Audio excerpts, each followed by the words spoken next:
Hello and welcome to another episode of Grange TV. We have with us a special, very, very, very special guest, four-time K1 World Grand Prix champion, Glory Heavyweight Grand Slam champion, only fighter to win K1 3 times in a row. You share the record with Ernesto Hoost for 4 times overall winner. You're a 6th Dan black belt in Ashihara karate, 9th Dan Kyokushin black belt in and Kudo Daido Juko black belt. Am I correct? Yeah. It was Daido Juko, yes, at that time. Daido Juko. And, Mr. Semmy Schilt, if you don't know who he is, people, man, YouTube him is like I said to him before, he's a dream crusher. He broke my heart when he beat Mark Hunt. I was going for Mark Hunt and you crushed it for me, mate. Mark, I've known him for like 20 years, you know what I mean? And like we said off air, I'm pretty sure he was trying to kill you. So, no hard feelings, I'm sure. Thank you, Semmy Schilt. Thank you. Okay. Nice to be here in the show. Let's start with, who is Semmy Schilt today? Who's Semmy Schilt? I'm a gym owner, father of 1 child, husband. How old's your kid? He's 12 now. He's now going to the second school. So this is exciting, you know. And also with the gym, I do a lot of work. I'm a lot of times in the gym now, giving training, managing the other trainers. So this is what I do at this moment. Yeah. Is your gym predominantly kickboxing, Kyokushin, that kind of style, or do you have a lot of? Actually, I wish, but I think my wife is also in the gym and she's doing Zumba. Oh, nice! Actually, not as big as the kickboxing in my gym. So maybe I do something wrong, you know. But I like the vibe in the gym here. You know, it's not all about competition. It's people who want to have fun, want to learn to how to do kickboxing, how to do karate. So this is basically the vibe of the gym. So this is. It's not only guys for making competition. Do you do a lot of Zumba? You? No. Yeah. When we got into the lockdown, you know, we could not give lessons, so we did virtual training. So then I supported my wife, being behind her, help her a little bit. You know, that's she have a crowd, you know, because it's very difficult. Because when you talk to a screen, you have to really get used to this because the people don't see you, don't feel the people. So then at that time I helped her a little, but I don't have any expectations for me because I don't have it also. So are you a good dancer? No, absolutely not. I'm a fighter. Yeah, you know, it was an interesting conversation I had, you know, with Andy Sauer. He was on the podcast recently. And we haven't released that episode, but he was on the podcast. And the same thing that I said to him, I'm saying to you now is both you guys, I expected something different because both you guys were very cold in the ring, you know, you didn't show emotion. Andy didn't, you didn't. And now when we're talking, you're very, very different to what I pictured you to be. Do you get that a lot? Yeah, I get it a lot, but of course, you know, when I'm fighting, I'm a different person, and I don't want to chit chat. I'm on a mission, and this is what really is changed now. And now I'm on a mission, but I want to be more open. I want to be more open, you know. And at the time it's fighting, you have a lot of interviews. And how did you train? Did you do something different? When you're gonna knock your opponent out? You know, they all pulling answers out, and I don't want to say it. You know, I was just fighting for my freedom. That's how it feels now. You know, because when I'm in the ring, I can win something. You know, and in normal life also you can win a lot, but it's not so clear. It's not so obvious. You know, in the ring there are 2 fighters. The one who wins is a winner. You know. Do you take that? In normal life, it will be different. But do you take that same focus, determination into your normal day-to-day life, into your work life, at home, whatever? Are you that same stoic kind of person? No. because then I'm too focused and then I'm not very, no. Because when I'm too focused, I forget everything around me. And at this time, I have my wife, I have my child. I cannot forget everything around me. And when I was fighting, I was really focused on one thing. And I think this also made me different because from the other fighters. Because most of the times the other fighters had already a family, had already different problems I had. I didn't have any problems because they didn't exist. I only want to fight. I want to train, eat, sleep, train, and fight. That's an easy life. The look, like the aura that you had at that peak, it was, to me anyways, just watching it. Like I said, I watched all your fights, but I just showed my wife the other day your fights, and you looked terrifying. Physically, you looked terrifying, but there was something in you, like in your character, in your stoic character, that was you was like something like a James Bond villain. You know what I mean? And and now when I'm looking at you, if I say to people, this smiling, friendly guy, you know what I mean? And I say, like, this guy was, because there's younger people here that don't know, so this guy was at one stage one of the most terrifying people on the planet, you know what I mean? And it's just, I just find it so strange, you know what I mean? When the difference, that difference. And I was just wondering, like, how do you reconcile that person and the guy you are today? Was it hard to switch it off? No, I can still switch it on. In no time when I get angry or when something happens, I don't like. You can see you asked me, are there any no-go areas? You will notice, when you have a no-go area, Well, I don't want it to get to that. I'd like you to give me a warning, like a safe word. I don't want to get to a point where I've pissed Semmy Schilt off. No. It's not so easy. It's not so easy to piss me off. But at this time, and this is also what I wanted to teach the people who want to get involved in the kickboxing and get into the martial arts. Sometimes maybe you have a reason to be angry, and I made a reason to be angry because I wanted to win. So I imagined bad things about my opponents, and this is not the way I want to live today. At this moment, I know to achieve what I did, I needed this. But at this time, I was the 4-time K1 champion. Then Glory came. I became Glory champion. So actually, for me, in the first time, it was a 16-man tournament. It was the biggest tournament ever in the kickboxing on that level. And I win this tournament, and I had such a bad feeling about how things were going, everything, all the kickboxing teams, they are not a team, they only have interest in themselves. And I don't like it. I couldn't take that. I was the top fighter, and then you have Badr Hari who they lift him up. All the fans, all the organizations will lift him up. Well, at that time, he was a good fighter, but he did not win the K1. And that bothered me a lot, because I thought, I win the K1, I win it 3 times in a row. I've been a 4-time champion. I get kicked out in the preliminary pre-tournament. I lost from the preliminary tournament. I lost from Peter Arts. Before this, nobody had to qualify to get into the big tournament. So I felt, they make a lot of rules just to get rid of me.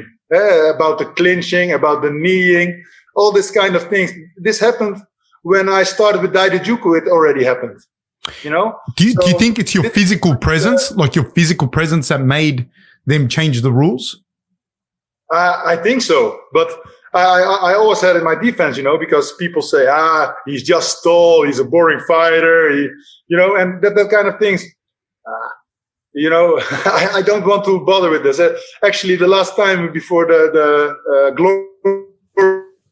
Glory championship, I did not watch social media, nothing. I just closed myself off, and I just wanted to kick ass. And that's what I did. But then I came to a point also with my wife. I think I don't want to do this. If I just want to be happy. And one of the things that I would not describe you as is boring. But you read the commentary in the fights because and this is also what I think, because I have the karate background and I'm a humble person. I don't want to shout it off the roof that I'm the world champion. People have to find out for themselves. And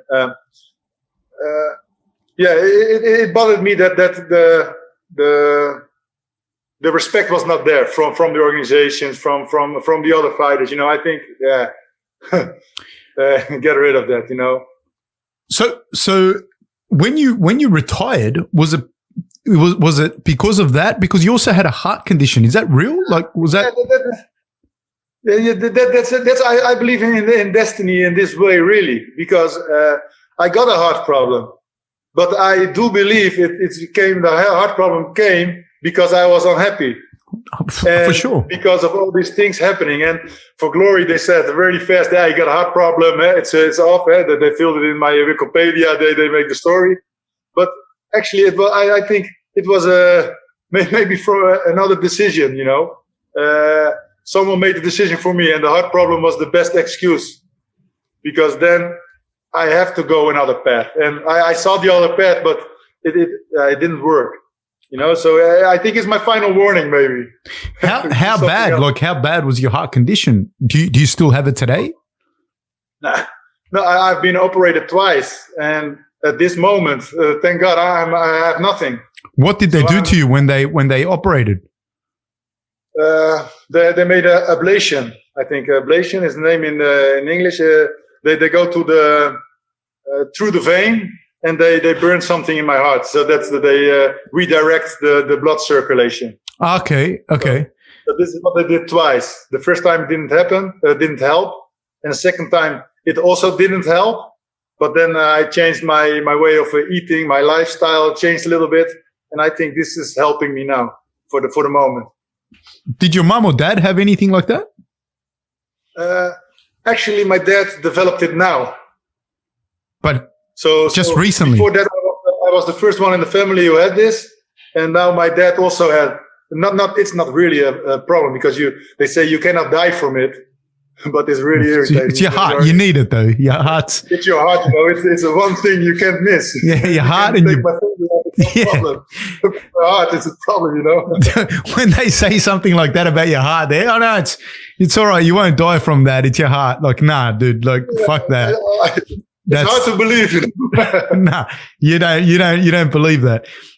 Because you started Kyokushin because of your mum and dad. Were they instructors? Were they Kyokushin instructors?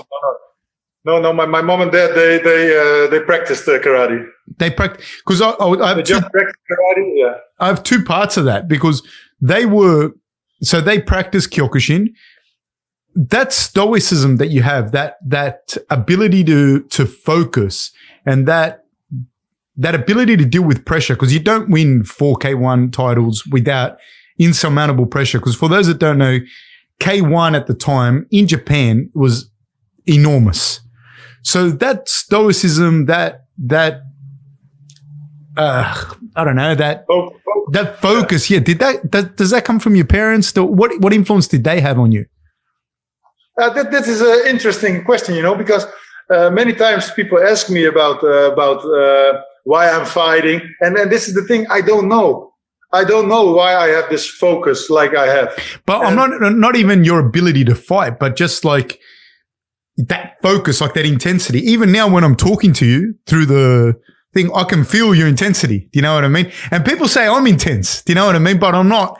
You, of course, are who you are. So it's even more like when you're talking to me, you're looking straight at me. Do you know what I mean? Like, and which is good because I'm the same way. You know what I mean? But where does that come from for you?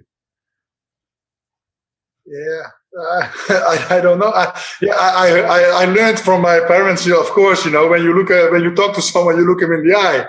So this is something thing I was grown up with. But I see in the people who do the kickboxing, actually, the people are not professional fighters, but they want to learn how to fight. They never look you in the eye. Yeah.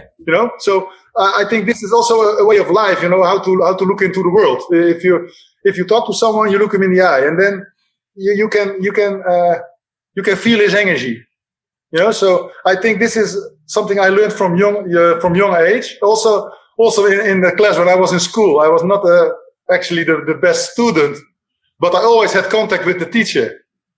And sometimes it was good contact, sometimes it was bad contact, but still I looked him in the eye in the same way, So I think this is something. It's a habit. It's becoming a habit, and then for me, it's helping me. Do you have siblings? Do you have brothers and sisters? I've got one sister. Yeah. What does she do? What does she do? She's not fighting. She's not a fighter. No, but I'm just curious. Where the rest of the family went? No, she's not into. She's now into sports, but not really into sports like I was into sports. And actually, the rest of my family, my mom and dad, they play tennis now, also just for fun. They're doing sports, but not martial arts. Not martial arts, no. And for me, I also want to take the barrier away from the martial arts. I want to make it more accessible for everybody. And this gonna take offer also in the way of the contact. The Kyokushin karate is a full contact style, and I love it. I sometimes say, because I'm training here on the virtual screens. I'm training. I give lessons in the gym. Sometimes with sparring, I also spar. But then I want to feel the pain. And this is a little bit twisted because people who don't know, they don't understand this. When you play tennis, you don't hurt yourself. And with kickboxing, you can hurt yourself and still be very happy about it. So I say sometimes when it's hurt, you feel that you're alive. Yeah, I know what you mean. Maybe not a very healthy thought, but it's the thought, and it's my thought. So no, but I think that even like physiologically, when you feel pain or you feel, not pain like where you cut yourself into bits, but when you feel pain, when you feel like when you jump in cold water, chemicals are released in your body, that the endorphins and all sorts of other chemicals are released in your body. You feel alive. You know what I mean? Like it's not just the pain, it's the whole act of what's happening physiologically. You feel alive. And also, of course, only the pain is nothing. You have to have your goal. You have to have your vision where you want to go. And if you suffer, then let it go suffer. And you go to your direction where you want to go, then it's helpful. Yeah, absolutely. But most of the times when you hurt yourself and there's no goal, why should you hurt yourself? Then you don't have the satisfaction. Satisfaction you don't have. So when I was training, training for me was always the most difficult part. The fighting was the berry in the cake, because it's the end. I did all my preparation. I did all the suffering. Now it's only a matter of show what I did, what I can. How tall are you right now? Like today, right now? I'm a little bit smaller. I think I'm 2'6". How much? 2'6". So at your tallest, you were what? 2'10"? Yeah, my tallest I was 220. Nah, really? No, I think I was always 2'6", But the K1 and the managers they make the story that I was so big. So yeah, then I will go along with it, And now also when people talk to me, I say how tall are you? I say I'm 2'10", and they whoa, but I'm not. I'm 2'6". The doors are 2'10", and I can walk under them, so it's no problem. Okay, the reason I ask that is surely because you're athletic too. Like you move well, and you surely growing up, did you have opportunities to play other sports like basketball or volleyball or sports that No. At this moment, I wish I had, because I think in basketball I could maybe be also a champion. But no, you'd win all the fights. Have you seen the guys fight? Have you seen when the basketball players fight each other? You'd win every fight for sure. Yeah, maybe I will only be in the basketball for that, to be the backup plan. If I owned a basketball team, I'd have you just for that. When the players start, you go, hey, Semmy, jump in. Yeah, no. But I'm not into the team sports. And this is also something what really changed in my in my life now at this time. At this time, I'm more like a team player. But when I was fighting, I was more like individualist. I was alone. And I wanted to do it alone. I had one trainer, I had one training partner, actually a steady partner, and this is how I did it. So you only had one sparring partner all the way through? Yeah, one sparring partner who was always there, and the rest, they are sparring partners. They say, I trained the whole week. I was really tired, and then they say, let's go sparring with Semmy, But that, I consider not as it's more like punching bags than partners, Yeah. Because my training partner, and this is really what he did really good, and this is what I believe in also, is I visualized a lot of fights. I trained without training, For example, you said Mark Hunt, he got this big overhead right. This is really, he puts everybody to sleep. So I talked to my training partner, I said, this is what you have to do. And then he said, no, but Sam, I see here an opening. I can hit you there. I can hit you there. I said, no, this is my next opponent. This is what he's going to do. So you're going to do what he's going to do. Not you're going to make your own story. And a lot of times with the big teams, there are a lot of fighters and they all want to be the champion, of course. This is good. But they're all there for themselves. So it doesn't help me if I have to fight Mark Hunt, to fight with another tall fighter who keeps me to distance. It doesn't help me. So I think it's not very efficient. So then it's better for me that I have my steady training partner and say, okay, you attack me with the right overhead right. So this is Then when you do something else, I'm in trouble, but it doesn't do something else because I analyze the fights of my opponent. I know what's coming. I find that really interesting when you're talking about that because nowadays, not nowadays, I think always it has been, but especially nowadays, there's huge teams in MMA and in or kickboxing is not like K1 was back then, but still there's big teams in that now, and everyone's like, you got to get to the big teams, you got to go to the big teams, but you see a lot of success from fighters with small teams. And I'll say this, even in the big gyms, usually the guys that have success are the guys that have the small group within the big team. Would you say that's correct? For me, it's correct, because I was in the team of Golden Glory. Golden Glory was a really big team, but I was in the north part, and the Golden Glory was more in the south of Holland. So all the fighters went to the south of Holland to the big team. Well, I was still part of the team in Golden Glory, but I had my own trainer, I had my own sparring partner. So yeah, we were separate from that. Was that when you had that? What's his name? Is it Korhammers? Korhammer? No, Dave Jonkers was that. Okay, Dave Jonkers. Korhammer was the overall trainer of the Golden Glory, but Dave Jonkers was my trainer. Right. So, and it was my trainer.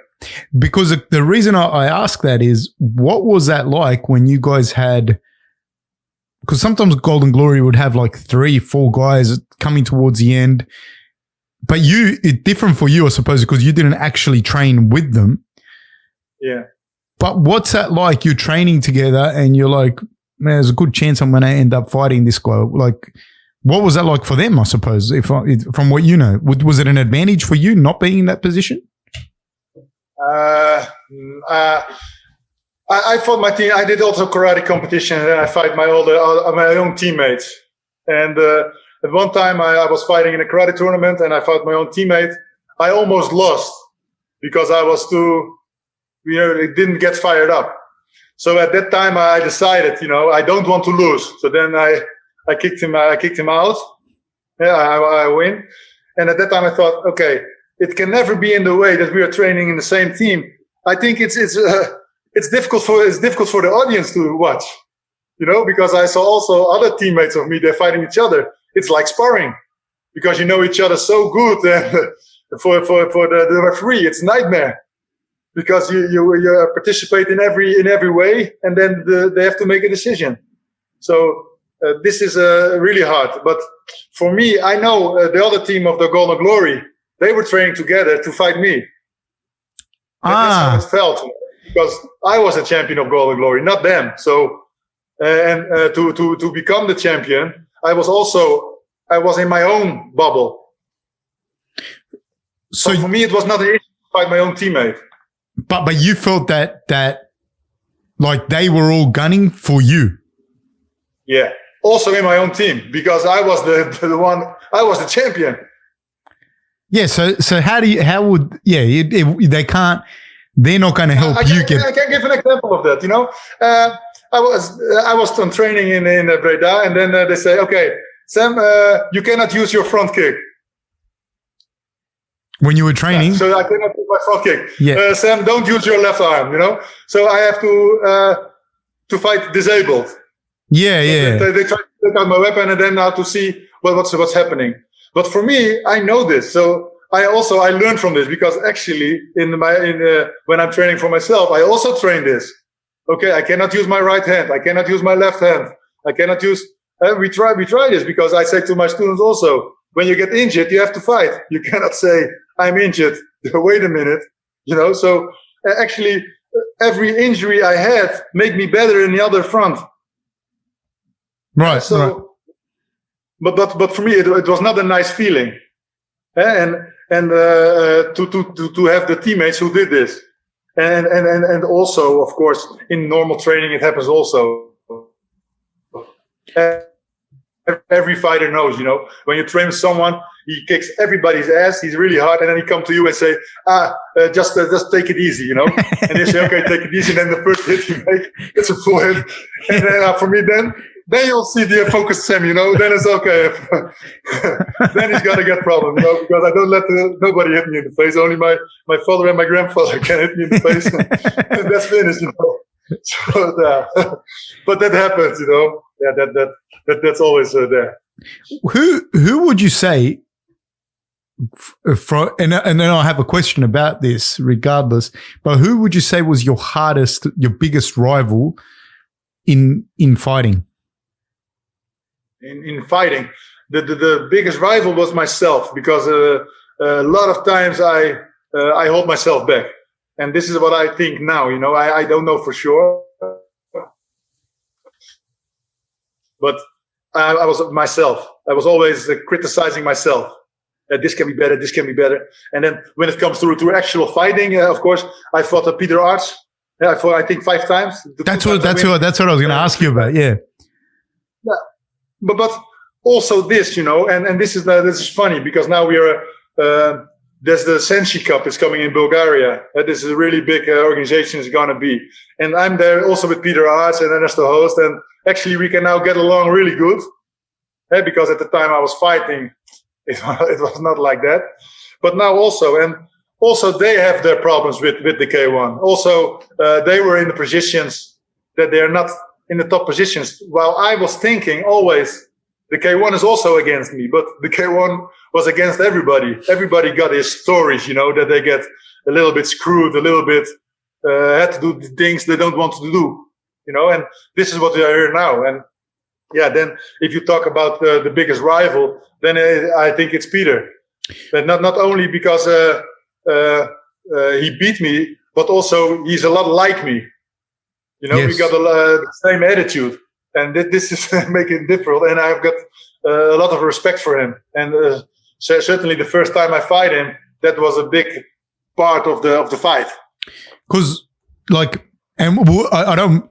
Obviously, Rico now, big name, etc. But I want to go back a little bit, because when we're talking about who Peter Ertz was and who you were at the time, you guys were more like you won four times. You know what I mean? And Peter Ertz, I don't know, he had more than 50 knockouts with a head kick.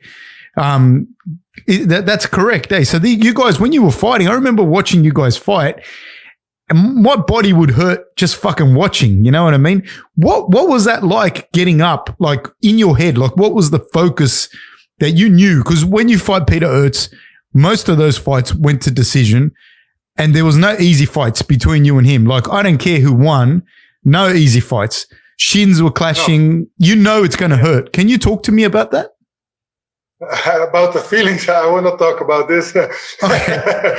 But I know, and this is also a mindset, and I think he has the same mindset. If I can't win, I have to destroy him anyway, you know? So the next round, he had to have a problem. I don't give gifts. Yeah, so if I lose, I win or lose. It's always possible, losing. But then the other one has to feel that he almost lost. You know, so we when we're fighting, we try to hurt each other. That's for sure, and we try to get the advantage. And what my thoughts are is the same with acting. I also did a few movies playing. I see a lot of similarity in acting and fighting. The thoughts you have are mine, and they are not pretty. I can tell you this. And this is also a little bit the way of thinking I want to get rid of, because I think for me at that time it was a positive ending, but I think in the end it will eat you from the inside. So I don't want this. Yeah, I don't. I'm not a fighter. I never fought. But just in business and in other things that I've done, I never did anything to the level that you've done, but there's things where you push yourself to a point and there's a part of you that you know, like, this is not good for me. Even if you make a lot of money or whatever, there's that thing that only you know. Like, I don't know if the thoughts are even evil, if is what I'm trying to say, but there's a thought in me where there's been times with certain things. The force. Yeah. The force, the dark force. Yeah. Where I'm like willing to sell my soul. You know what I mean? Like to get something. Yeah. There's something happens and I honestly, there's been times where things have happened and I'm like, you're against someone. I competed in elite level sport and I've been involved in elite level sport. And there's genuinely times where I'm like, if that guy gets hit by a bus, I don't give a fuck. And I genuinely think that. I'm not going to lie to you. I genuinely think that.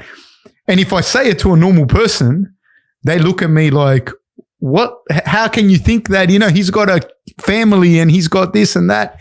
So I do relate to what you're saying. I don't think it's that strange because Peter Ertz looks like if you're going to fight him, you fucking. Yeah. And that's also with the self-defense things, with all this self-defense courses, everything. And they say if someone have a knife, you have to do you break his arm and you take the knife away. I always imagine myself, if I get in a fight, you're gonna get hurt. No matter how good you are, you know. If I'm gonna fight someone, maybe when I fight you, there is a possibility you hurt me. If I got a gun, yeah, fuck, you're in trouble, Semmy. If I got a gun. Got a gun for sure, you know. So, but then I hope the distance is short enough that I can still hurt you. You know. So this is the way I think. Of course, you know you can't win every fight, but you can give everything in this fight. You know, and I think this is important. And I think this is now what people are really. And then they stop. And also the referees were different, you know. When you have the best fight you have, like the Rocky movie, I said it a lot of times, you know, when someone is knocked down twice, third time, and the fourth time he get up and get the revenge. This is the best part in fighting. And actually now in this time, with the rules, with everything, they are protecting the fighters, which is good, what I think. But it's take away the excitement because the fight is over when it's over. And when a referee says stop, it's a really frustrating end for every fighter, for the loser, but also for the winner. You remember Ensign? I think this. Sorry? You remember Ensign Inoue? he was on the podcast. He was saying exactly the same thing. Like back in the day, when like he'd want the refs to just let it keep going, whereas now they stopping it where he believes sometimes the fight's just starting. The actual fight is just starting. Obviously, for cameras and the rest of it, you can't do that because somebody's going to die. But it's interesting to hear your point of view on that. When you went into those fights, maybe it's not a commercial point of view because there are a lot of things, of course. There are a lot of money is a big problem in this, and this deciding how far people go. But I did not fight for the money; I fight for myself. So I think that there is a difference in what kind of fighter you are. If you are just only a pretty boy who wants to make a lot of money with your fights, you don't give all your heart, and people will see this. But now in this time, they take out the heart. So they got the showman who got 1 million followers on the Instagram. He got a lot of social media. He's doing a lot. He's got a lot of value at this time. And then they protect him when he's fighting for real. Because if you fight someone with a heart, that is a Rocky movie. That is, you think you win, and then he come back and he kick your ass. And then the referees protect such guys. How? So they can be. No, please. Sorry. No, so the referees protect these guys, and the promoters put such guys up. But they're not fighting with the heart, and that is also why I get a heart problem. This is for me. It's the circle is around. It's connecting everything is connecting for me. Sorry, Semmy. Sometimes I cut you off, but there's a tiny lag. So sometimes I think you stop and I got to ask you something and there's a bit of a lag sometimes.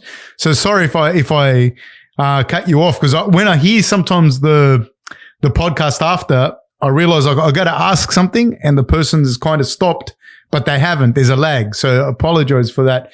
How much do you think it takes out of you? Because you sound like someone like Ensign that's going in there, that's going on like whatever happens as far as it's going to go. How much do you think it takes out of you longevity-wise and health-wise to get your mind into that state? I don't understand the question really good because how I get to this mindset. Yeah, no. How much do you think? Because I think your mindset that you have. Pay. What's that? How much I have to pay? No. I mean, how much do you think it takes out of you or out of a person to go into the cage? Because you're basically into the cage or into the ring. You're basically going in there with the mindset of, if I die, I die. Do you know what I mean? Like you're going the whole way, but you know that other guys aren't. How much does it affect your longevity as a fighter to be able to do that time and time again with that level of commitment? That changed a little bit in 2008 because then I got married and I got my son. And at that moment it changed because then I thought I'm not the most important guy in the world anymore. And this is really, it's also, I think all the fighters had that too, because before that, it really doesn't matter what happened to me because I have a good life. I always thought about my family because before the fight, my grandfather, my father, my mother, my close family, the people I love, and they know what I do. I do what I love to do. So when I die, it's okay, But yeah, when my son got birth, it was a little different. It was different. He's been in a few fights. He was actually there when I lost for Peter Arch. He was there also, but then he went away, And I remember also in Ernesto Hoost's last fight, also Ernesto Hoost's family was there, and that would make also a big impact on me, because it was his last fight, but I had to beat him in the tournament because I want to win the tournament, And this is then you're gonna think about this, and we make jokes about it. When I was doing karate, where we kick someone's ass, and then we said, yeah, but he also got a mother, Yeah, that kind of thing. the things, it's going into your mind at one point, and then you say, okay. And this is how you can also see with the new fighters. Like, for example, if you see the fight Badr Hari against Peter Arts. Badr Hari beats Peter Arts, but for real. And Peter don't give up. And still he's going on. And I think this is something I can do. And this is also what happened with Ernesto. I couldn't finish him off like that. At one point I was fighting, I think, okay, I win the fight on points. It's good for me. It's good for him. And when I start fighting, I never think that I want to win no matter what and as fast as possible. So that's still something, things were changing. There's but you didn't keep fighting a long time after your son, eh? No, 2008, 2014 was last, 2013, yeah. Not a lot of fight. Yeah, does your boy fight now? Does he train and fight? He's training a little bit, yes. Yes, but not. He's not really. I don't think he has interest in fighting. What does he play? A sport? Yeah, a video game. He's a keyboard warrior. He's a keyboard. He's a keyboard. Semmy Schilt's son is a keyboard warrior. Wow.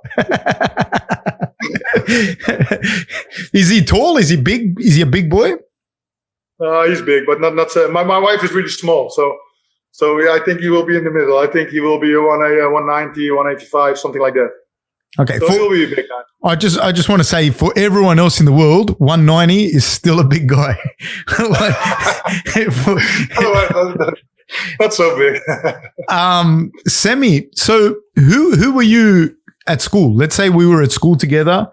Who were you? Which kid were you at school? 15 years old, 16 years old? I think I was there, but not very visual. You weren't. I could get along with everybody. I did not have a real group I also stick to. I was with everybody. I think I was relaxed. Were you already massive? Like, how big were you when you were 12? I was big from the basic school already, because I was I had a teacher. It was a woman teacher who had really small feet, and I think I was in the class. I got the bigger shoes than she had already. Oh, when you were little, like 6 years old? No, I think around 8, 10, something like that. I was her size already. How tall were you? How tall were you? I was not really big. I became big after my.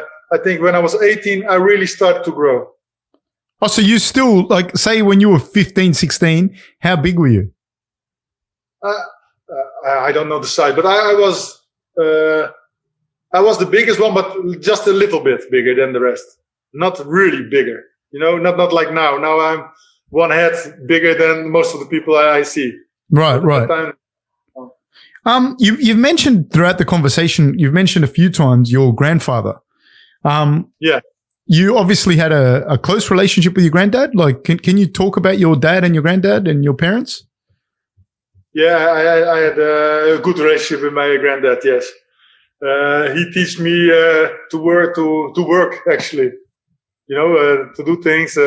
He was a driver. He was a carpenter. So I did a lot of carpenting together with him when I was young, and that was a very good influence. And also he was very, I think he was very modern, because my father take over his company, and then he really let it go, and he really was supportive. And I think this was really good. Yeah. Your granddad was a carpenter, and you worked with him, and then doing what kind of carpentry, by the way? Like making houses, frames for houses, furniture? No, making small things, making furniture. Are you good? But this was what he did before, So he had a truck company. Oh, then he had a trucking company. My father also had a truck company, and then when he kind of retired, we started to make little things again. And then I was coming after school. I will go to my grandfather's house, and then we work in the shed. How awesome are grandparents? Hey, grandparents are a gift. I think they're amazing to have grandparents. Yeah. For sure. Yeah. Your father had a trucking company that he inherited from your dad. And what I've heard, the story that I've heard, is that you were meant to take over the trucking company. Is that correct? Yeah, that was really a difficult decision. I did the school. I stay as long as possible in school, so to train, to be that I could do my sport. And at what point I take my license for the truck company. I take all the licenses I needed, and then I said, okay, I want to train a full month first. I want to train a full month, and then I make my decision. And at that time, I make the decision to start fighting. And then they get to stop. I did it. Or to start? Start fighting and try to make a living out of it, you know. And I win, but in karate, there's no money. You have to only bring money. And at that point, also, my father was a big sponsor for me because he made it happen that I could go. He said, okay, I can do jobs in the Saturday afternoon. I can work on Saturdays for him. And then when there's competition, he will make a sponsor for me. So it was really good. And one point, I get the invitation to get into the Golden Glory. Then I also had a conversation with my father. I said, yeah, but this is what I want to do. And then he let me go. He said, okay, Sam, you go. And I think this is also the best thing what my father did. He sold the company. You know, and this is really difficult because I get emotional for this. Because my grandfather really also supported that. You know, he said, okay, if Semmy wants to do this, he can go this direction. So, yeah, this is for me really a big motivation. That's an amazing thing because people don't understand. Like when you grow a company from the bottom up and you do it all, that's the biggest gift that either one of them could ever have given you to let their company go, to let their vision go. You know, for you know, but they didn't do it in vain though. They did, for what it's worth, my opinion, the right thing for you. You know what I mean? Yeah, in the end, but that's always the question of fuck yeah, yes. That's why this is. I think this is really good. Nah, man, because you know when you read stuff, say for example you read it and they say your dad sold a company. I didn't know that he'd sold a company like that though. But you read it, it's kind of like when you read a history book and it says like, and then the Mongols went through Europe and you go, okay, cool. And you go to the next page. But you don't understand. They didn't just walk through Europe and go, hey guys, we're here. There was fucking bloodshed, mate. There was problems when they went through Europe. Yeah. And it's like that, like, yeah, okay, your dad sold a company, but it's like that speaks about the relationship that you and your father had, that you and your granddad had, and how influential they were in your life. And yeah, because my granddad never said anything about it. Not a bad word. He always was very proud of me. And in the end also, you know, he was in the nursery home. Everybody knows I was a fighter, you know, so he was really proud of that. So this is, I'm proud of that he's proud of me. That makes a good feeling for me, you know. And also my dad, you know, he's also supporting me. He was always supporting me when I was fighting. When I started fighting when I was 10 years, he was already supporting me for this. So yeah, this is really means a lot to me. That's an amazing story. I think like just to have that closeness and that ability to be supported by your parents. But that's I guess what I meant as well was when I said to you, it sounds like they did the right thing. I don't think it matters that you were a champion kickboxer or not. The fact that, I don't know, I have a daughter now. She's 9 months old, 10 months old actually. And I have all my plans that I want for her in my head to do. and she's gonna. She will do something else. Yeah, like, and I don't know. Like, I always say to my wife, like, yeah, I want to put her in judo or wrestling because I grappled. I was always a grappler, and or she can, you know, ballet, or we live near the beach. She can do surfing. I know that no matter whatever thing I have in my head, if we live near the beach, she's going to want to be a fucking horse rider. You know what I mean? Something that's, and you got to be prepared to, I think, to give your kids that whatever they want to do. You know what I mean? Like whatever they want to do, I think is the biggest gift. So I think that's fantastic, you know? And a lot of people say it, not a lot of people do it. Yeah. And I think it will be very difficult, and that's why also. And also, when I ask for advice from my father, he never he never said you have to do this. He say he's always measuring, and then I have to make up my mind. So this is and I find sometimes difficult with my son. I say, you have to do this, and then they say, why? I say, just because, you know. And this is really bad, you know. You have to always be open for conversation, always be open. But sometimes it's really difficult. So this is what the person I want to be, you know. That's the give. Only you give advice by just listening, and this is the best advice you can give. Is it hard for you to turn off that focus and that determination that you have as a father when you're talking to your son? Sometimes, yeah. Do you see yourself in him? In my son? Yeah. When you look at your son, do you see Semmy Schilt like the same? Because, you know, sometimes it goes like this, the clash. Yeah. Do you see that same? Because I imagine I see who you are. Yeah, we clash a lot. And when I talk to my mother, she said, he's your copy. So you did this to us too. So you have no sympathy from your mum. There's no problem. You have no sympathy, from your mum when you talk to her. Yeah. He's your copy. Yeah. Because I tell my mum sometimes, my daughter now, she's with my mum and she's with my mum. My mum's looking after her. And I say to her, you know, she woke me up, mum, today at 4:00 in the morning or 3:30 in the morning. And my mum just laughs, but like an evil person. My mum laughs like an evil person, like, ha, ha, ha, ha, like, you know, because of what we did, you know. And I don't know, man, because I was a naughty kid later in high school, you know, like I was a bit of a naughty kid. So I fucking don't know what's going to happen to me like that as well. So now that's, I want to ask you so with your acting, what was that like going into acting?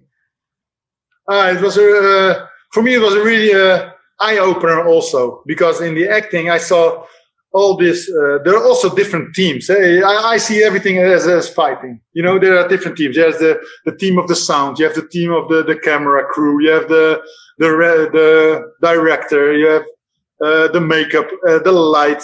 So there are all kind of teams. And what I liked about that is all the teams have the same goal, to make a good movie. And this connects everybody. And this is in the kickboxing. It's not like that. There are also a lot of teams. But if we, for example, say, okay, we want to make the best kickboxing world championship in the world, then you need all the teams to be good.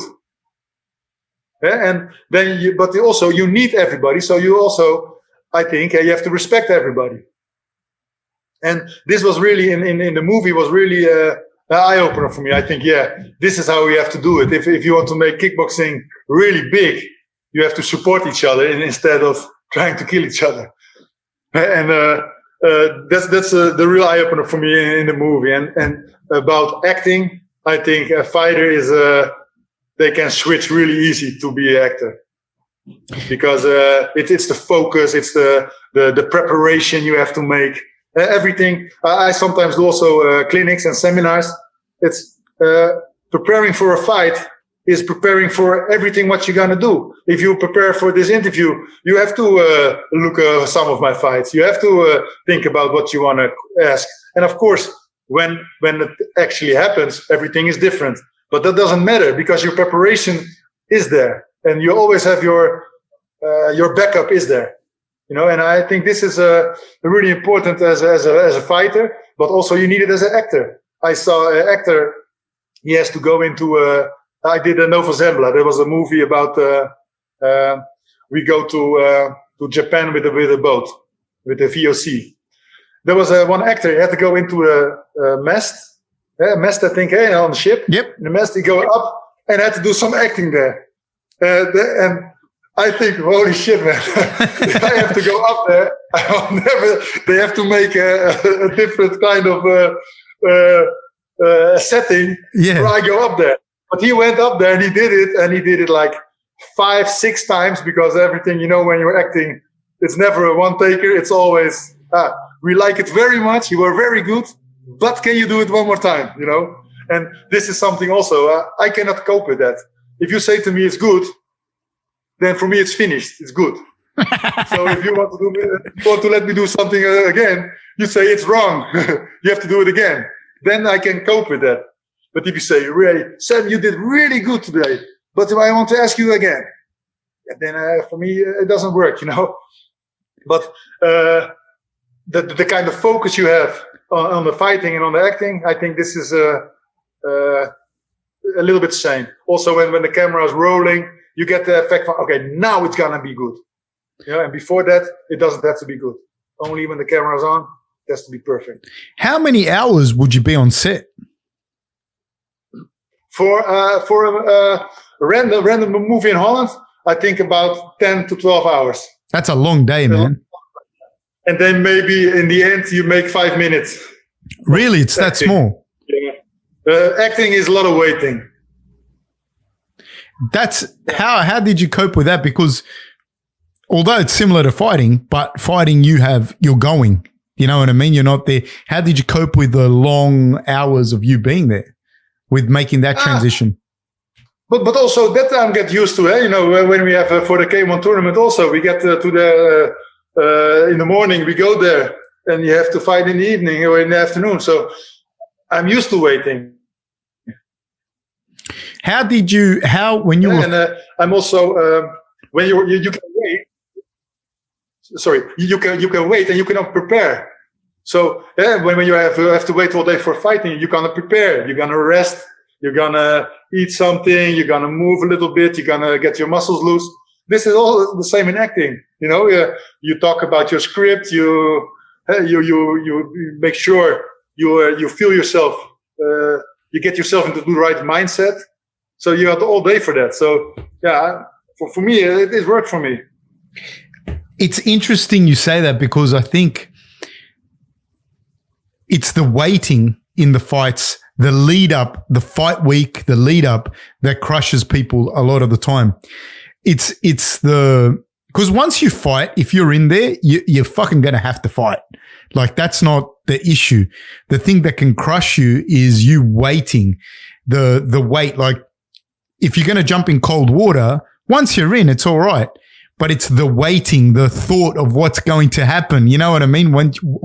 Before I jump in. So when you talk about the fact of how you filled in that time, how did you know to do that? Did someone teach you?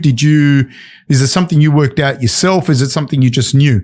Like, say you get there, like you said, in the morning, then you might have to fight a few times, because in K1 you fought a few times. Can you speak about that? Like, what did you do in between fights? In between fights, we get back. After the fight, you come back. And also, I did not do any interviews in between. Other fighters sometimes do this. I see this as energy leaking. Also when I walk up to the ring, I want to be focused. I'm focused. I have one vision. I go to the ring. I'm gonna have my opponent for breakfast. And I don't see the crowd. And you see a lot of fighters, they come in and they make little dancing, they dance with the crowd, and then I think, okay, your mind is not in the right way. But this is also my thoughts. Maybe his thought is he's getting energy from this. Yeah, it's relaxed, whatever. Yeah, and maybe he needs to be relaxed. For me, it did not work. So when I came back, I looked at my injuries. I have no injuries, or I have injuries. I put some cold on it, and eat something, drink something, Make sure you get hydrated, and just wait. And there were sometimes they had television, so you can see the fight. Sometimes they have not. Sometimes they have other guys in the waiting rooms. They put a lot of they put music. I never put on the Walkman. I always just like I am. I sit there. Sometimes they had the big magazines. For the fighting magazines, It was really nice in the press. They had so I watched the magazines and see the pictures. Just be empty. Don't have many thoughts. Don't think about life. Don't think about nothing. And then when we talk, then I talk about, okay, when I start to fight, I will do this. Yeah. That's what I'm gonna do. When this is happening, I'm gonna do this. So constantly, I was in the fight. They take a lot of energy. But also, you don't have to do it too soon. You have to know your time. You have to learn when you're gonna be focused, because you're focused all the time, and the focus, go to the point. And you have to be here, and then you have to fight, because otherwise he will go down again. And you did that where you won it 4 times. Do you know, I just think how do you do it? And then knowing what you have to do, yes, it helps. But did it start to drain you? Did it start say after you won 3 or 2 3K1s, because you lost some in between as well. How did that drain you? Knowing that that's what you were going to go through, the 2 or 3 fights in the night, the waiting, No, but the waiting is not the worst part for me. No, but see how you say. I think about it. I remember the first time I fought for the world title. It was in the Pancras. It was in the MMA. I fought, and then I was really hyped. Everything. I get into the ring. Then they put the national song for me. Then they put the national song for him.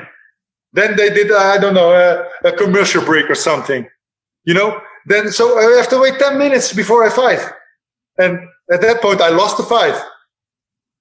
So at that time, I think, okay, whatever happens, it happens when we start fighting, then the fight starts. So everything what is before this is not important. And this is also what I say to my fighters, when we have to fight in a different country or we fight in a tournament, I don't know these people. I say only to them, you have to be there when you put your foot on the mat. You have to be ready. And before that, be semi-ready. But don't have expectations. Because if I have an expectation, we're going to fight for a world title, I step in the ring, and start fighting, I have a problem, because they're going to make the national anthem, they're going to make giving a presentation for someone or giving a medal of honor for who knows, As if I care, I'm standing in the ring, I want to fight. I don't need the national anthem. Of course, it's really nice, but you have to be prepared for this. So it's also a part of the preparation. And when someone fighting for the first time, and then it takes a long time, this is all experience. But my experience is you never know what kind of type is going to happen. You have to fight directly. They have to make an announcement. You don't know. Man, your mind is very, very interesting, man. I find it because for a lot of people, the waiting kills you. It kills you. But you have to wait. Yeah, but why are you worried? Your ability to do that, to just switch it off, is even amongst other fighters that I deal with, it's very different. You know what I mean? Your ability to take yourself out, to just go, is very, well, obviously you won fucking 4K1s. So it's not you are different, obviously. Maybe this is the secret. You never know. Mate, honestly, I see that, I feel it, what you say, but just hearing you speak about your ability to compartmentalize that and say, I'm waiting, and whatever happens, if the building falls over, it doesn't matter. When we fight, we're going to fight. It sounds very simple, but that to me, I think I see it a lot of the times. It's the anticipation of what's going to happen that crushes people, What if I lose? What if this, the crowd?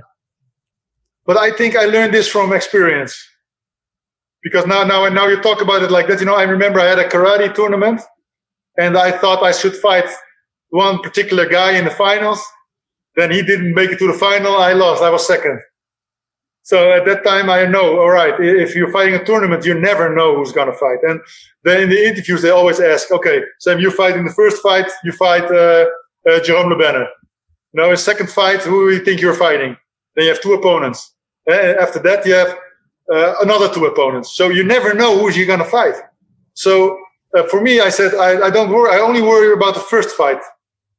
Because the first fight I have to win. And after that, I will see who's next. And of course, when you got to fight for example, like Mark Hunt, he wants to fight close combat. And Mark Hunt, Recefo, they want to be close. Now, Peter Arts also want to be close. Ernesto Hoost, he want to make it technical. Badr Hari, he's going in for it. So he's not taking it close, but he will come in. So you got all type of fighters, And what I did is I only trained for type of fighters. Only the first opponent I could analyze completely. And then I know you have to do what you have to do to win the fight.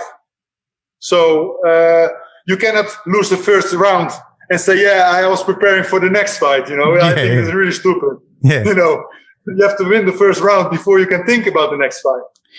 In a situation like K1 where you fought a lot of the guys already, did that make it easier to prepare or did that make it hard because they'd also fought Semmy Schilt? It make it, I think, easier. And what really helped me, because I was the first fight in the K1 was against the Musashi, and the second fight was against Ernesto Hoost. He was at that time, he was already a two-time champion, a three-time champion, two-time champion. He was already K1 champion, and I was coming from the MMA. It was my second kickboxing fight ever. I did karate, but never kickboxing. So then it was a draw. This fight against Ernesto Hoost was a draw. And actually, I thought I won. And actually, he thought he won, that I won. Of course. And he told me. Yeah. And he told me that. And I think this was for him his biggest mistake to tell me. And when I saw him later in the bus, and because we go separately, we go to the fight, and we go in one bus, go back, because everybody wants to go back fast. But we were in the same, but I was standing ahead, and he said, next time you don't train so hard, he told me. Then I said, next time I'm going to beat your ass. With that kind of manner, I just fought. He tried to be nice, I said, I didn't was nice. I thought next time I'm going to beat your ass. But this really helped me because Ernesto, he fought all the fighters in the K1 already. So when there was I had an opponent, I watched the fight, he fighting Ernesto Hoost. What's happening? What's he doing? How is he reacting on a punch that Ernesto makes? Because if he's reacting on a punch that Ernesto makes, I know how it feels. And then I can say, if he reacts already like this, then he's got a really problem now. So this helped me a lot. Also, with fighting in the pancreas, I also had this moment with Funaki. And with the Japanese fighters, they always look very explosive, it look very hard, but then the impact is not so hard. But you only know this when you feel it. And at that time, they make a kick, and I think, whoa, this is gonna hurt. And then they make the kick and it didn't hurt. So then you got in your mind, whoa, what's happening? When you say that, like these guys are kicked, so what's the difference between a kick that doesn't hurt? Like who kicks fucking hard that you go, that guy, his kicks hurt? Yeah. Who did you feel like that? And Peter Arts one time, he kicked me and I could not stand on the leg, but he didn't know. He kicked your. He give. I think I stepped in with the left jab. No, I didn't feel. I didn't fell down. He just kicked and I felt paralyzed. Oh. But I keep moving, keep working. But I thought, okay, this is hurting. So now I have to change my plan. Yeah. You started in MMA. Like that's what a lot of people don't know. So you started in MMA. You'd never kickboxed before. and then you became arguably, in my opinion, the best kickboxer ever. Like, I don't know who, maybe you know someone now, maybe, I don't know, but it'd be hard because there's no K1s for thing. How did I see not myself as the best kickboxer, but I see most efficient kickboxer. And also, I come from the karate. I did the MMA. I did the kickboxing. It's all building up. But was it a conscious thought? Was it a conscious thought to not pursue MMA, or did you go, fuck, I'm good at this kickboxing thing, I'm just going to do this? Or did it just happen naturally? No, it happens naturally. Because you fought a lot of good fighters in MMA too. You fought Barnett, Emelianenko. Like, you didn't fight a couple of fights MMA. You fought like the best guys. Was there something like, what's that? No, sorry. I let you talk. Yeah. No. I was just, please, I'm more interested in what you've got to say than me. So please say what you're going to say. You know, when I fought like Josh Barnett, I fought him twice. Emelianenko, Nogueira, and I lost this fight. You know, and this is for me. I lost the fight, and of course you can say I want a revenge and I want everything, but I never was someone who wants a revenge fight. You know, it happened. Get on to the next. And I think it may be also when I fought it in Pride, I stopped fighting Pride because there were no tournaments. Oh, you like the tournament? I like the tournament thing. You know, I don't like the ranking thing, because the ranking thing is you can be best in a particular day and you can prepare for this. And in a tournament, you can't prepare. I think it's more natural. I think it's more objective, like the tournament. I think it's more objective in a lot of ways. Like, the rankings are subjective. I can think Vanderlei was better than Arona was better, whatever. I can think that. They can manipulate this more easy. Yeah. They cannot manipulate the moment. And you have to fight with your heart, because otherwise you can't make it. If you're only fighting for money, you say, okay, I fight until the second round, and then I got enough. It's finished for me, you know. It doesn't work like this. You have to fight with your heart. You've been very, very generous with your time. I thank you very much for that. Sorry. I have to go actually, because there's someone waiting for me already here. No, I'm sorry. I'm sorry because I like the conversation. No. It's all right. Can I ask you 2 or 3 more questions to finish up? Yeah. Just a couple of. Yeah. You've already answered Ertz. I just wanted to ask you Rico, and I want to ask you about Badahari. Can you talk about Rico first, your fights with him and what you see with his career? And what it's like to have that win over this guy that's so amazing now.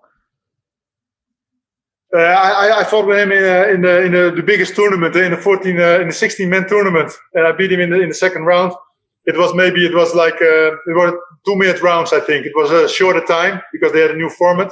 So maybe there was a disadvantage for him. It was an advantage for me because I know karate, and I know you have to fire up from the start. Of course, Rico, I think he's a good fighter. He's an athlete, and he's a fighter. And but for that, he's becoming a champion, and maybe they made him a little bit. You know, they give him the right opponents in the way. But in the beginning, he also beat Gokhan Saki. He also beat Daniel Gita. So he beat the guys who were there at that time. And so I think they cannot complain about this. But I do think, for example, Jamal Ben Sadiq, he doesn't get the chance. Yeah. And this is what I don't like about Glory. They put out the chances for some guys. They eliminate them. You know, that's not a good thing. And then for Badr Hari, I think Badr Hari is a really good fighter. He's a really dangerous fighter. But he got the right mindset when he gets into the ring. He's just dangerous. He's a killer, eh? Like, he's a killer. And how was that you two meeting like this? Boom, you and Badr. The first time I lost. I know. Almost the same way he lost from me. Yeah. In the second time. But my mindset were 10 times better the second time than the first time. The first time it was in Amsterdam. It was in Holland. Now, I don't get a really good vibe in Holland with fighting. I don't know why that is, but it is what it is. The fight was also made by a different promoter, not by the K1. So there were a lot of things I was not happy about it in the K1, and this is the best thing for me. After this fight in Badr Hari in the arena, I lost. I said to an interview, I said, in Japan, I'm gonna take him. He's mine. And then it's gonna happen. In 2009, it's gonna happen in the final. I meet Badr Hari. So it was a big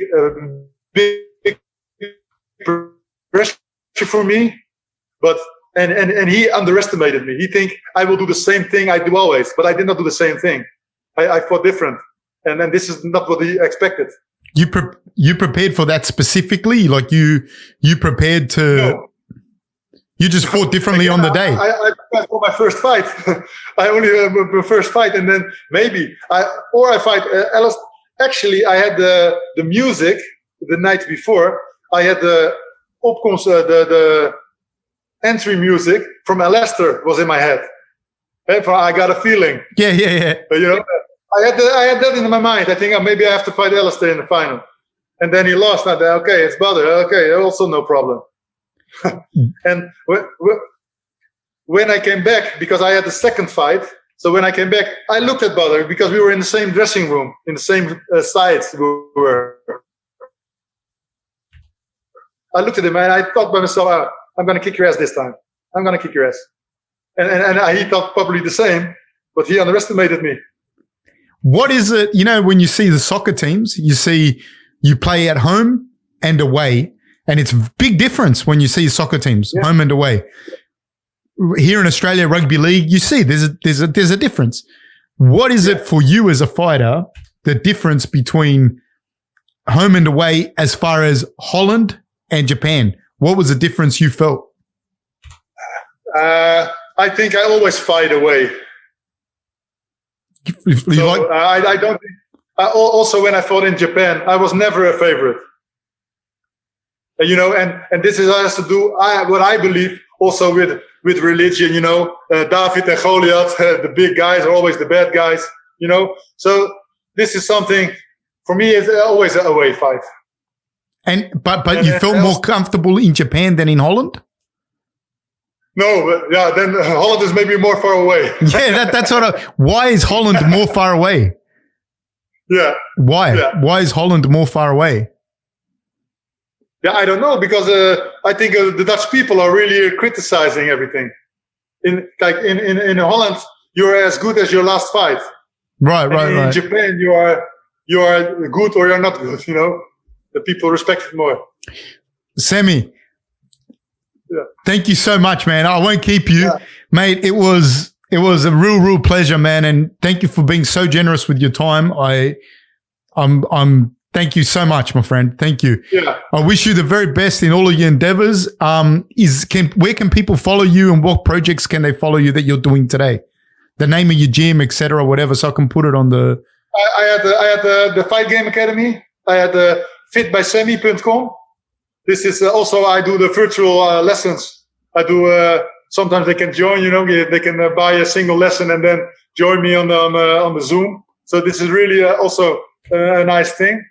They can follow me on Instagram.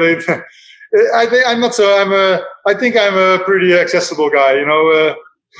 Awesome. Not all at once, please, but when I have the time, I am prepared to. I can help, no problem.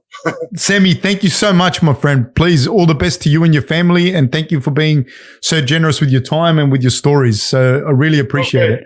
Thank you so much. Thank you very much. Thank you for the interview, and see you later. See you, mate. Bye-bye. Oos.